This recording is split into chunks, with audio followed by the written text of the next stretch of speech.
Shalom, salam sejahtera bagi kita semua.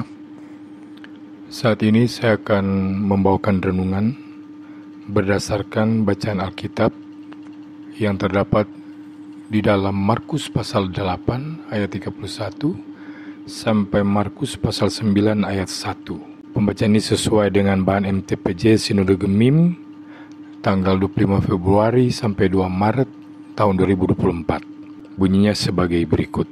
Pemberitahuan pertama tentang penderitaan Yesus dan syarat-syarat mengikut Dia. Kemudian mulailah Yesus mengajarkan kepada mereka bahwa Anak Manusia harus menanggung banyak penderitaan dan ditolak oleh tua-tua, imam-imam kepala dan ahli-ahli Taurat, lalu dibunuh dan bangkit sesudah 3 hari. Hal ini dikatakannya dengan terus terang, tapi Petrus menarik Yesus ke samping dan menegur Dia. Maka berpalinglah Yesus dan sambil memandang murid-muridnya, ia memarahi Petrus, katanya, "Enyalah iblis, sebab engkau bukan memikirkan apa yang dipikirkan Allah, melainkan apa yang dipikirkan manusia." Lalu Yesus memanggil orang banyak dan murid-muridnya dan berkata kepada mereka, "Setiap orang yang mengikut aku, ia harus menyangkal dirinya, memikul salibnya, dan mengikut aku. Karena siapa yang mau menyelamatkan nyawanya, ia akan kehilangan nyawanya. Tetapi barang siapa kehilangan nyawanya karena aku dan karena Injil, ia akan menyelamatkannya. Apa gunanya seorang memperoleh seluruh dunia, tapi ia kehilangan nyawanya? Karena apakah yang dapat diberikannya sebagai ganti nyawanya? Sebab barang siapa malu karena aku dan karena perkataanku di tengah-tengah angkatan yang tidak setia dan berdosa ini, Anak Manusia pun akan malu karena orang itu apabila ia datang kelak dalam kemuliaan Bapanya diiringi malaikat-malaikat kudus. Katanya lagi kepada mereka, "Aku berkata kepadamu, sesungguhnya di antara orang yang hadir di sini ada yang tidak akan mati sebelum mereka melihat bahwa kerajaan Allah telah datang dengan kuasa."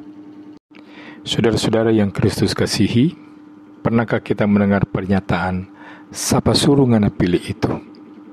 Itu sebuah pernyataan yang berarti kita harus siap dengan risiko dan konsekuensi dari keputusan serta pilihan tindakan kita. Sama halnya ketika kita mengambil keputusan untuk mengikut Yesus, menjadi Kristen, bahwa percaya kepada Yesus, mengikut Yesus bukan tanpa resiko. Mengikut Yesus ada resikonya. Dan melalui pembacaan kita saat ini, apa saja resiko yang harus kita hadapi sebagai murid Yesus? Yesus memberitahukan para muridnya, Anak Manusia harus menanggung banyak penderitaan, ditolak oleh para pemimpin umat, dibunuh dan bangkit sesudah hari ketiga. Yesus memberitahukan tentang hal penderitaannya sebelum jalan salib Via Dolorosa. Tapi menariknya, ketika berbicara tentang sesuatu yang belum terjadi, Yesus tidak menggunakan kata akan. Yesus tidak mengatakan Anak Manusia akan menderita, tetapi Yesus memakai kata harus, bahwa Anak Manusia harus menderita, sengsara, dan mati. Kata Yunani yang dipakai untuk kata harus adalah dei, yang mengandung arti ketetapan dari Allah dan tidak dapat ditawar lagi. Itu berarti penderitaan bukan sekedar pelengkap kemanusiaan Yesus, tapi penderitaan adalah hakikat kehidupan Yesus, bahwa Yesus lahir untuk mati, Yesus hidup untuk menderita. Tidak ada kemenangan tanpa salib, tidak ada penebusan tanpa pengorbanan, tidak ada kebangkitan tanpa kematian. Kemudian kita membaca, kita melihat bahwa Petrus merespon sangat cepat. Petrus memang murid yang selalu tampil menonjol. Ia murid yang dekat dengan Yesus. Ia murid yang selalu bersama Yesus. Bahkan dalam momen-momen khusus, seperti ketika Yesus dimuliakan dalam perikop sesudah pembacaan kita saat ini, murid yang lain tidak ikut serta tetapi Petrus bersama Yesus. Namun, bukannya berusaha memahami dulu pernyataan Yesus, Petrus langsung bertindak.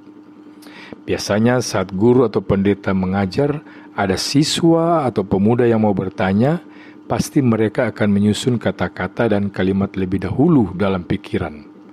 Tapi Petrus tidak memakai proses seperti itu.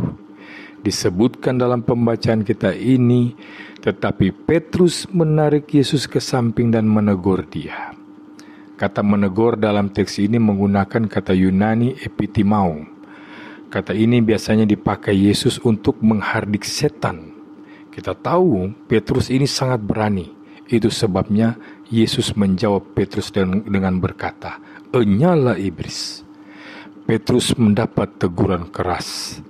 Tapi sebenarnya saudara, tindakan Petrus ini mewakili sikap kebanyakan orang pada umumnya. Memahami Mesias yang dinantikan bukanlah seseorang yang harus menderita. Sama seperti bagi orang Yahudi, menganggap Mesias adalah tokoh superhero dengan kekuatan politik yang akan membebaskan mereka dari kekuasaan Romawi. Yesus menjawab Petrus bahwa pemikiran Petrus bukan pemikiran Allah, melainkan manusia. Yesus menegur Petrus, "Enyalah iblis." Itu berarti risiko menjadi murid Yesus adalah kita harus memikirkan apa yang dipikirkan Allah, mengikuti jalan Allah, mengikuti jejak Kristus yang menderita. Menjadi murid Yesus berarti kita harus siap menerima risiko harus menderita. Risiko mengikuti Yesus dengan harus menderita itu berlaku bagi kita sekalian, bukan hanya bagi para pelayan Tuhan saja. Masing-masing kita punya salibnya sendiri-sendiri dalam keluarga, pelayanan, pendidikan, pekerjaan, dan kehidupan. Taat menderita sebagai risiko mengikuti Yesus adalah kenyataan yang mesti kita jalani. Yesus sebutkan dalam ayat-ayat selanjutnya dari bagian kita saat ini, yaitu menyangkal diri, memikul salib, dan mengikut Yesus. Namun saudara-saudara, Yesus tidak akan pernah membiarkan kita berjalan sendirian. Yesus mendengarkan doa-doa kita. Melalui renungan Minggu Sengsara kedua saat ini, kita diberi petunjuk bahwa komitmen untuk taat menderita dimulai dari pembaruan hati dan pribadi masing-masing. Apakah dalam kehidupan ini kita tengah hadapi gelombang kecil ataukah badai hebat sedang menunggu kita? Yang jelas, Kristus akan selalu menyertai kita saat teduh maupun penuh badai. Ketika hati dan kehidupan kita mengalami pembaruan, maka hidup dan pelayanan kita akan berbuah bagi kemuliaan Tuhan. Salib pasti akan memberi kemenangan. Dan sebaliknya, jika hati dan hidup kita belum mengalami pembaharuan Allah, maka kita tidak akan mengalami sentuhan kuasa ajaib Allah. Ada sebuah kisah ketika seorang pendeta sedang mengajar tentang pengorbanan Kristus untuk menebus dosa manusia. Seorang pemuda berdiri dan bertanya, "Berapa berat dosa itu, Pak Pendeta? Apakah 5 kilo, 10 kilo, atau 100 kilo? Saya tidak pernah merasakan beratnya dosa yang Bapak Pendeta sebutkan." Pak Pendeta itu menjawab pemuda itu, "Bila kita meletakkan 50 kilo atau 100 kilo beban ke atas mayat, apakah mayat tersebut akan merasa bahwa beban itu berat?" Anak muda itu menjawab dengan cepat, "Tentu saja tidak. Mayat tidak dapat merasakan berat apapun karena sudah mati." Jawab pendeta, "Begitulah juga. Kalau rohani kita mati, kita tidak dapat merasakan beratnya dosa kita." Jadi kesimpulannya, jika kita telah mati rohani, tentu kita tidak dapat merasakan betapa besar kasih Tuhan yang sudah menebus beban dosa kita yang beratnya tidak terhitung itu. Karena itu, jangan biarkan hidup kita mengalami kematian atau kekeringan rohani. Nikmatilah setiap dinamika dalam hidup, kerja, dan pelayanan. Kristus pasti menyertai kita.